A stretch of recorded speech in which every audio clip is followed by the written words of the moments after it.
우주 은하간 여행이 불가능한 이유. 제1부 우리가 꿈꾸는 은하간 여행. 우주에는 약 2조 개의 은하가 있습니다.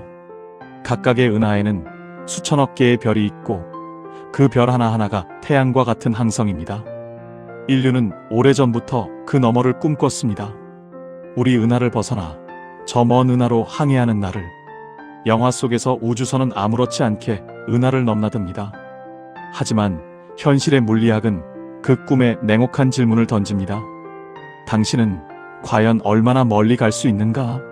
먼저 우리가 사는 집을 이해해야 합니다. 우리 은하 밀키웨이는 지름이 약 10만 광년입니다.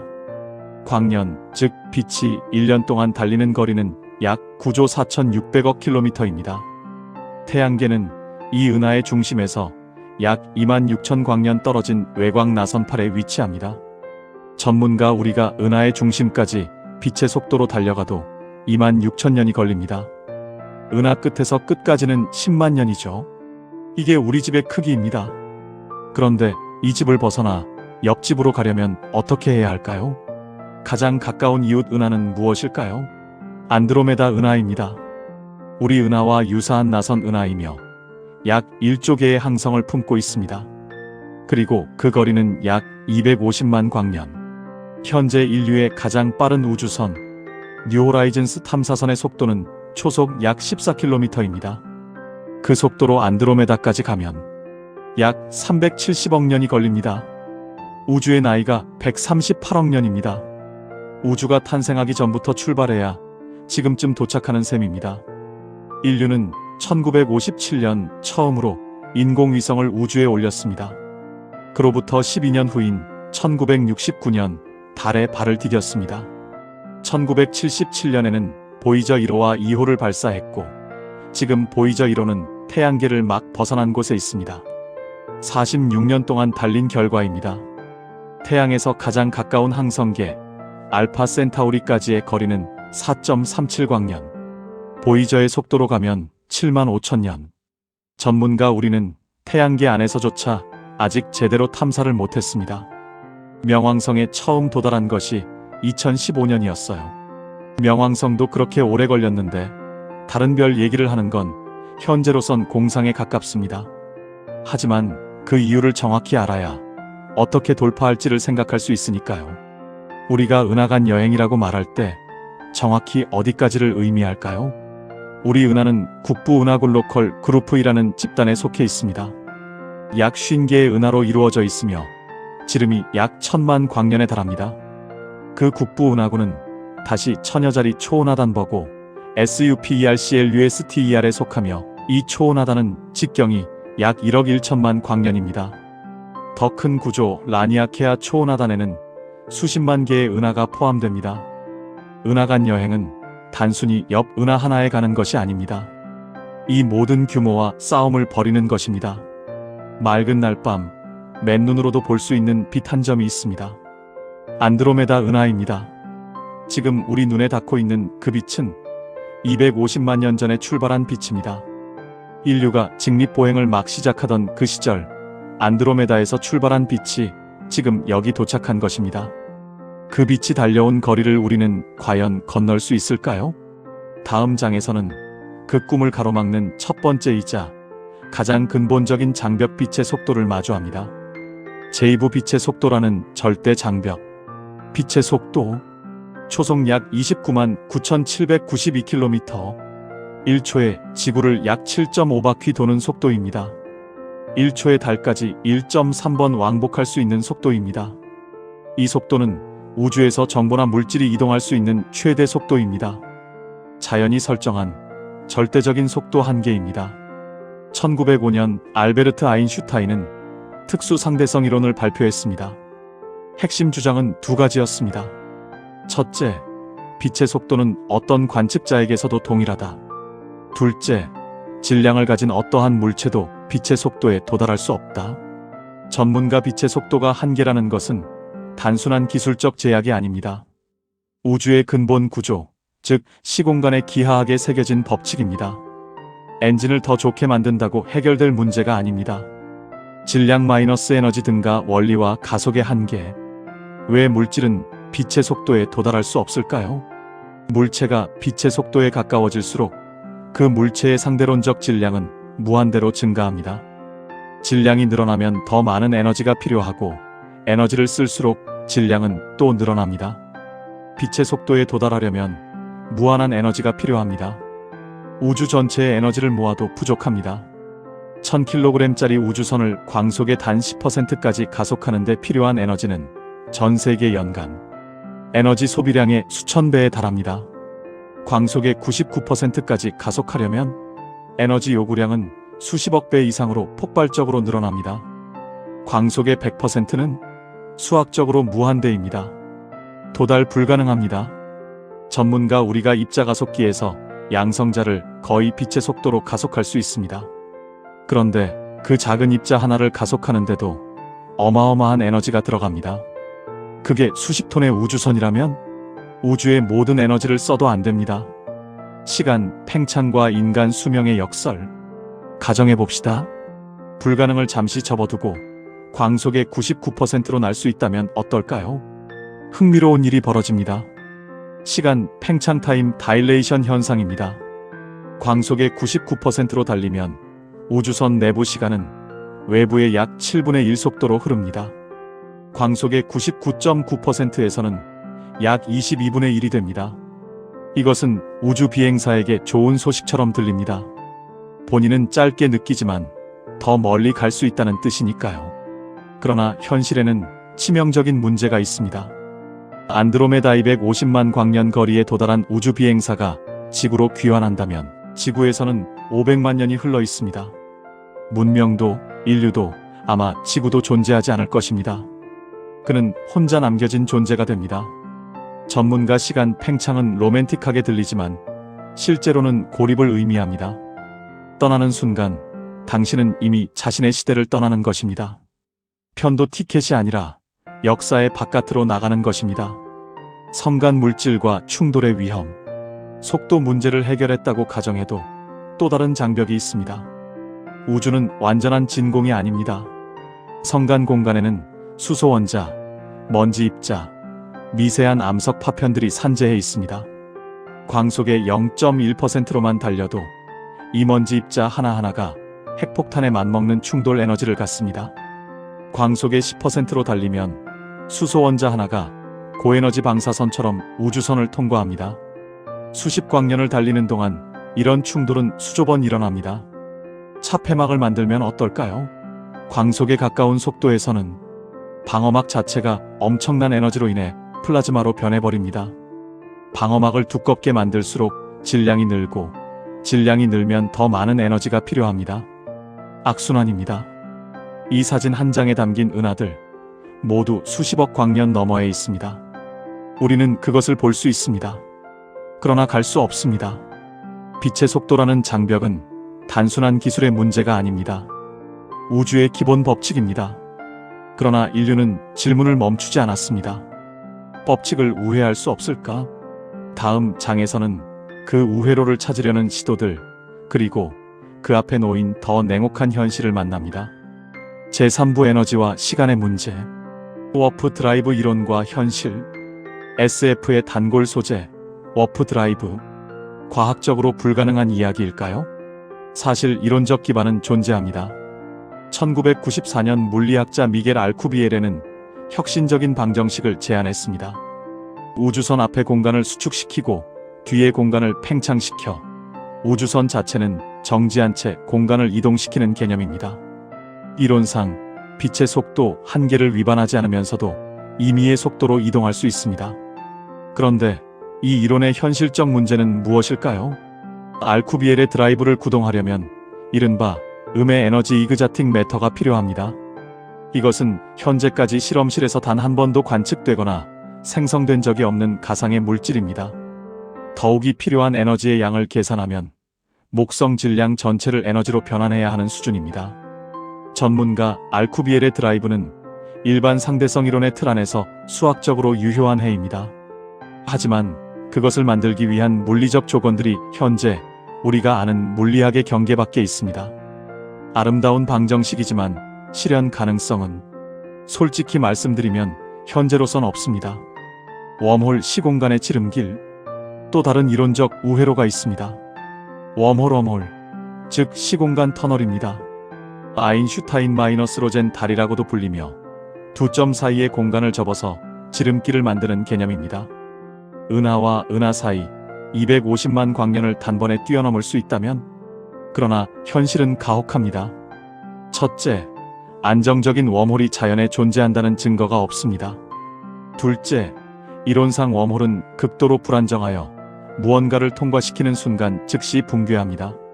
셋째, 웜홀을 열린 상태로 유지하려면 역시 음의 에너지가 필요합니다.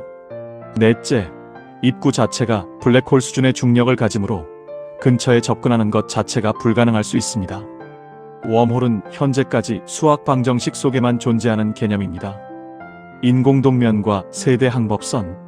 빛의 속도를 이길 수 없다면 시간 자체를 극복하는 방법은 어떨까요?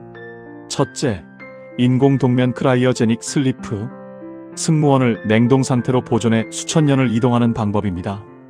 현재 기술로는 인체를 냉동 후 완전히 소생시키는 것이 불가능합니다. 세포 손상, 뇌 구조 파괴 등의 문제가 해결되지 않았습니다. 둘째, 세대 항법선 제너레이션 10.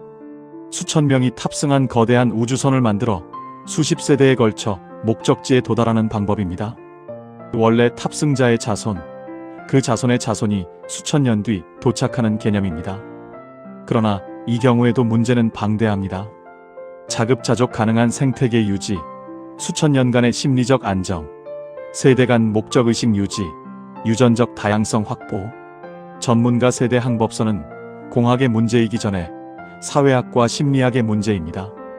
태어나면서부터 평생 창문도 없는 금속 상자 안에서 살다가 한 번도 본 적 없는 목적지를 위해 살아가는 사람들을 어떻게 유지할 것인가?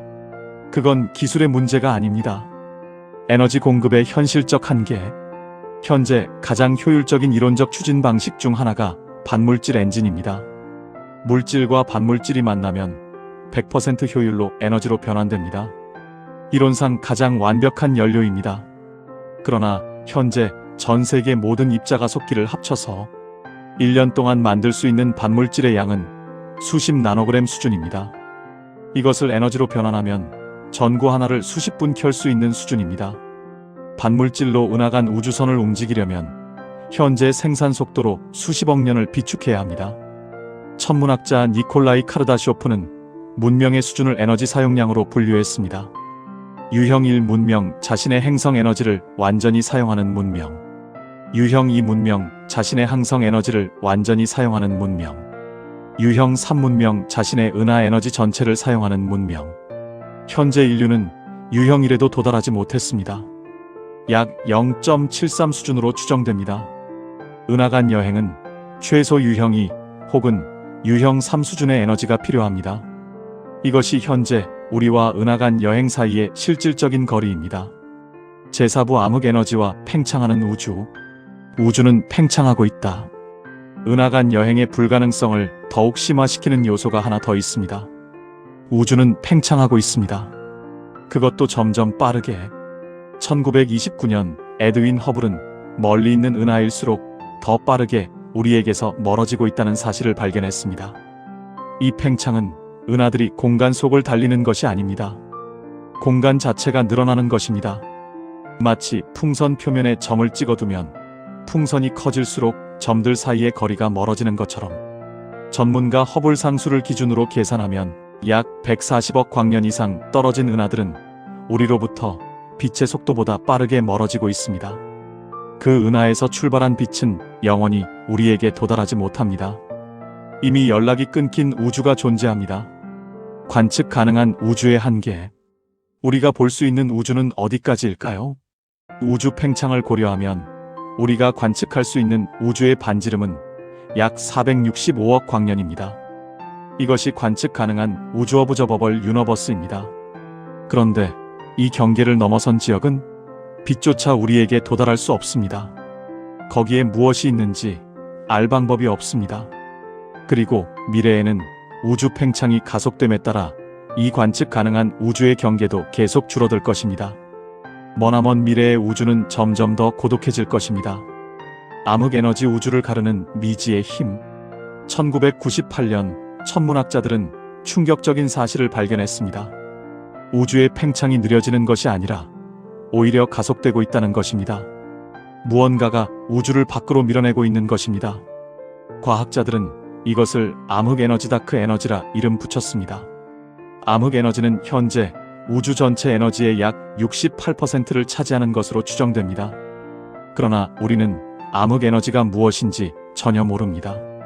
직접 관측한 적도 없고 그것이 어디서 오는지도 모릅니다. 단지 그것이 존재한다는 결과만 관측하고 있을 뿐입니다. 전문가 암흑에너지는 현대 물리학의 가장 큰 미스터리 중 하나입니다. 우주의 3분의 1을 구성하는 것이 무엇인지 우리가 모른다는 것입니다. 그것이 팽창을 가속시킨다면 은하간 여행은 시간이 갈수록 더 어려워질 수밖에 없습니다. 빅립비그립 시나리오. 암흑에너지가 계속 증가한다면 어떻게 될까요? 물리학자들이 제시한 시나리오 빅립비그립입니다. 암흑에너지의 힘이 중력을 초월해 처음에는 은하들이 분리되고 그 다음에는 태양계가 분해되고 그 다음에는 별과 행성이 분해되고 마지막에는 원자 내부의 힘마저 능가해 원자 자체가 찢어지는 상황입니다. 이것이 수백억 년 후 우주의 종말 시나리오 중 하나입니다. 이 시나리오가 현실이라면 은하간 여행을 향한 인류의 도전에는 타임리밋이 있는 것입니다. 우주 자체가 우리의 행동 반경을 점점 좁히고 있습니다. 제오브 인류의 선택 포기인가 도전인가?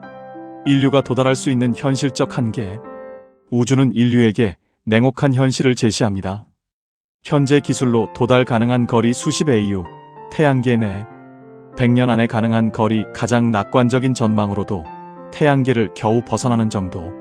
1000년 후 핵융합 추진 레이저 돛 등이 실현된다면 가장 가까운 항성계의 소형 탐사선 도달이 가능할 수도 있습니다.